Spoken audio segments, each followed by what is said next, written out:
गुरु ब्रह्मा गुरु विष्णु गुरुर्देवो महेश्वर गुरु साक्षात् परब्रह्म तस्मै श्री गुरुवे नमः।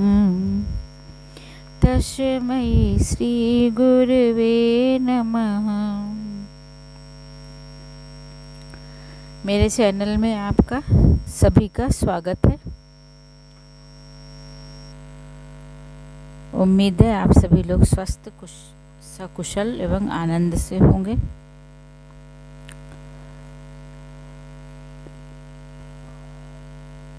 मैं अपने अष्टावक्र महागीता आप लोग सुन रहे हैं।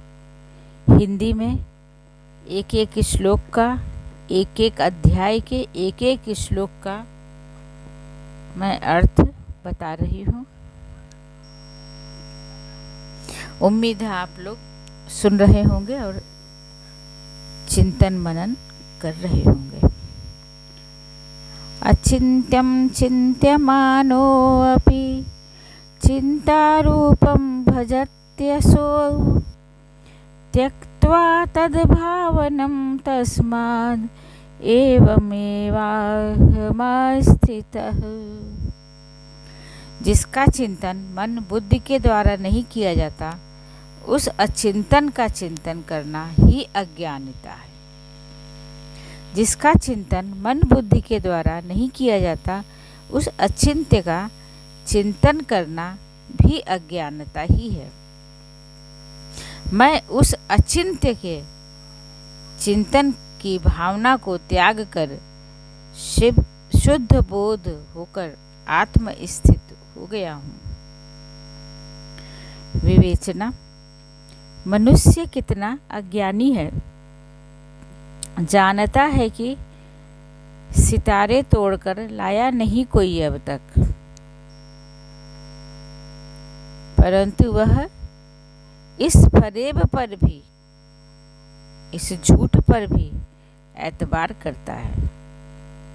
असंभव और अलाभ कार्य वह अपने चित्त के कहने पर करता है। जिससे कोई लाभ नहीं है, वो अपने चित्त और मन एक ही है, करता है। जानता है कि निरर्थक कार्य करने में कोई लाभ नहीं होता। चिंतन का अर्थ यहाँ चिंता से लिया गया है। अज्ञानी उस अचिंत्य ब्रह्म की चिंता करता है जो अचिंतनीय है। अज्ञानी भयभीत रहता है कि ब्रह्म का ध्यान न किया तो वह रुष्ट हुआ और संताप देगा। ब्रह्म का ताप संताप से कोई संबंध नहीं। उसकी सत्ता अनंत अखंड है और जीव जगत उसी का अंश है और उसी में विलीन होता है। आत्मज्ञानी जानता है कि ब्रह्म चिंतन का नहीं, प्रतीत का विषय है। जो उसकी प्रतीत कर चुका वह पूर्ण मुक्त हुआ। राजा जनक कहते हैं कि हे गुरुवर, जो अचिंत्य है उसकी क्या चिंता करना। मैं इस सत्य को जानकर शुद्ध बोध होकर आत्म स्थित हो गया हूँ। श्लोक। एवमेव कृतं येन सकृतार्थो भवेदसो एवमेव स्वभावो यः सकृतार्थो भवेदसौ। इस प्रकार जो आत्म में स्थित हो गया वह कृतार्थ हो गया, और जिसका ऐसा ही स्वभाव हो वह पुरुष भी कृतार्थ हो जाता है। अर्थात फिर उसके लिए कुछ भी करना शेष नहीं रहता।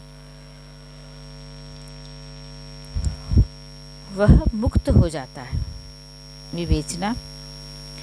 भौतिकता में कार्य और फल की महत्ता है। व्यक्ति के पास बहुत से कारण होते हैं कि वह कर्म करता है और फल की इच्छा करता है। इसके लिए सभी उद्योग करता है। कर्मों में उसकी आसक्ति विषय वासनाओं के कारण होती है और इनसे उसे विकारों से ग्रस्त होना पड़ता है।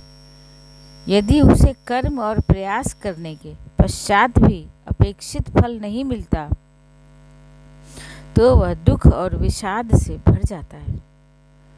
वास्तव में उसकी कर्मा शक्ति केवल फल में होती है।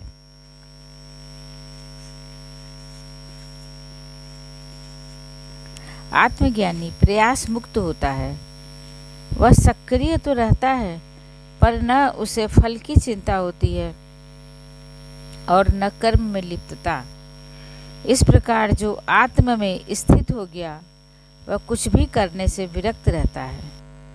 हो गया या नहीं हुआ ये उसके विषय ही नहीं रहते। राजा जनक की अनुभूति निश्चयी हो गई है और अब वे उस भाव में स्थित हो गए हैं जहाँ कुछ भी करना शेष नहीं रह जाता। विशुद्ध चैतन्य स्वरूप होकर वे आत्म स्थित हो गए हैं। आत्म अनुभूति के जिस सोपान पर जिज्ञासु जनक पहुँच गए हैं वह ब्रह्म श्रेणी का है, अर्थात वे स्वयं भी अचिंत्य हो गए हैं। स्वयं भी अचिंत्य हो गए।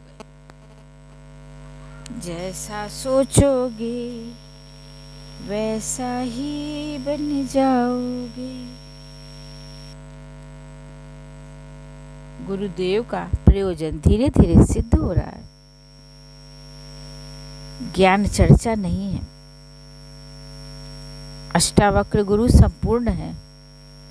शिष्य को आधा अधूरा वो नहीं छोड़ सकते। वो ऐसे गुरु नहीं है जो कि कुछ शिष्य से बचाकर अपने लिए रखे। उनकी ज्ञान की प्रवृत्ति अद्भुत है। सृष्टि में एकमात्र ऐसा तत्व है, इसे कितने भी जनों में बांट दो, कितनी भी बार बांट दो, बार बार बांट दो, फिर भी बांटने वाले के पास उतना रह जाता था जितना तब था और जब उसे बांटना प्रारंभ किया था, और उतना ही अभी बाकी है। गुरुजी इस सत्य को जानते हैं।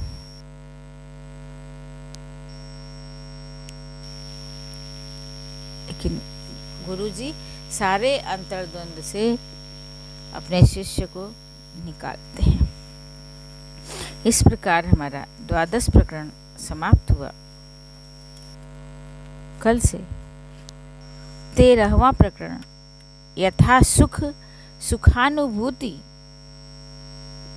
नामक प्रकरण है। इस अध्याय का नाम है यथा सुखानुभूति। कल से मैं इसको आरंभ करूंगी। इसमें भी करीब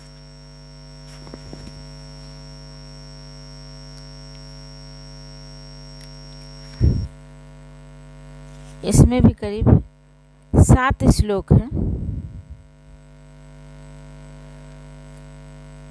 और आप लोगों के समझ में आ रहा है या नहीं आ रहा है, आप इसे मुझे नोटिफिकेशन में डाल दें कि आप जो है आपको कितना समझ में आ रहा है या नहीं समझ में आ रहा है। वैसा मैं समझाने की चेष्टा करूंगी। उस पर ब्रह्म जगत गुरु अष्टावक्र ऋषि को मेरा प्रणाम है। राजर्षि जनक को मेरा प्रणाम है। त्रेता युग की जय। उस कालखंड में जो भी घटनाएं हुई, त्रेता युग के ही अपने श्री रामचंद्र जी थे, भगवान ने अवतार लिया, लेकिन तब भी इतनी अशांति थी, इतनी परेशानियां थी, आत्मा शांत नहीं थी उस युग में। उस युग में भी आत्मा के विकास के लिए गुरु लोग अपना प्रयास करते थे। इसी के साथ विराम लेती हूँ। नमस्कार, प्रणाम, आशीर्वाद। उस परम पिता परमेश्वर से आप सभी लोगों के मन की शांति, आत्मा की शांति के लिए प्रार्थना करती हूँ। जय श्री राम।